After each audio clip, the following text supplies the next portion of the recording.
Good afternoon, folks, and it's Thursday, and we're looking at a math problem again. I'm switching things up because I'm really looking at doing some application going forward in terms of how we use math around our home and the types of things that different ways we use math within our lives. And I had an interesting conversation this morning because I was speaking with someone who was talking about the fact that they just recently moved into a home where they have an in-ground pool, and they were trying to figure out what type of pool cover they should be putting on there. And what they said was they have an oval pool, and we're looking at getting a rectangular pool cover, solar blanket, that they would just cut to match the dimensions of their pool. So we were kind of thinking through what would that look like? How would you determine that? And so what I thought was I would actually show you, this is an application of how we could use Tinkercad. So when I go to my portal, in my case it's staff portal, but students portals have this as well. And I'm going to just hop over to create new design. And I'm going to move myself up a little bit. And it immediately takes me to basic shapes. And when I think about that pool, I know that he said that it was an oval. Now, when I go to the basic shapes, I'll notice right off the bat, I don't actually see a pool, a oval, because an oval, of course, is a 2D shape, and all it's giving me here are 3D shapes. Just so that you're aware, these shapes up here, those would actually be the ones that I would use to create holes with. So I actually want to start with a cylinder. I'm going to take that cylinder and I'm just going to drag it over to my work plane. And in this particular case, I'm going to, whoops, I had it there, I did not apparently. I'm going to create an oval off of that. And you'll notice as I'm dragging it, the number along the bottom there is changing. So I believe what he told me was his particular oval was 36 feet long. Oops.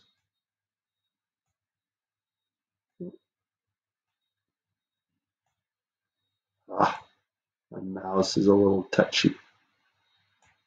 There, now we got it. So you'll notice that it's giving me the dimensions of my oval. So in this particular case, my oval, if I can get my cursor in the right spot, my oval is 36 feet long, which automatically made that cylinder, which was a perfect circle, it changes it then to that 20. And so I'm looking at, that tells me right off the bat, that's a really easy way of measuring what the dimensions of an oval could be, because by dragging it out to the 36, I've got it to my 20 now. And so if I needed to change that a little bit, I wouldn't have an oval anymore. So I've got my dimensions, 36 by my 20. And so now what I'm going to do is I'm going to take my box and I'm just going to overlay it. And my box, in this case, I want to pull that out to my, I'll bring it along with the dimensions there. And I've got my 36, and off of my other,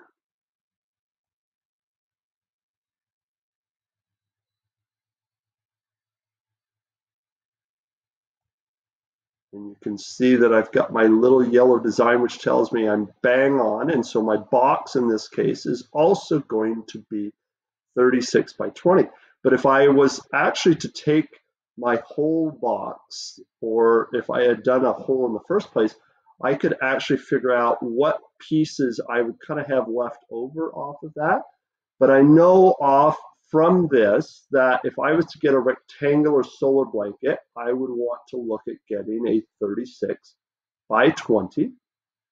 And that would give me the dimensions that I would need. And if I look at it, I would be basically kind of cutting along That perimeter that you can see there is what my friend is going to end up doing to create a solar blanket.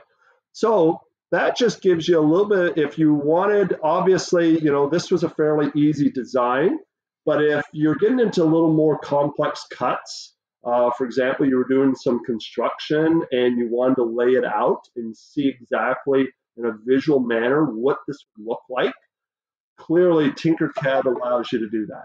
And so that's the best part of the way that Tinkercad can be used.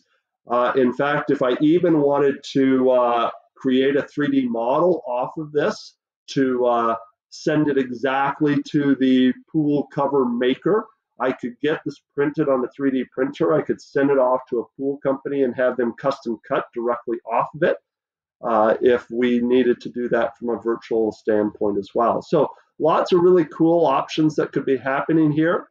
And so hopefully that gives you a little bit of an idea of how math can be applied around our life.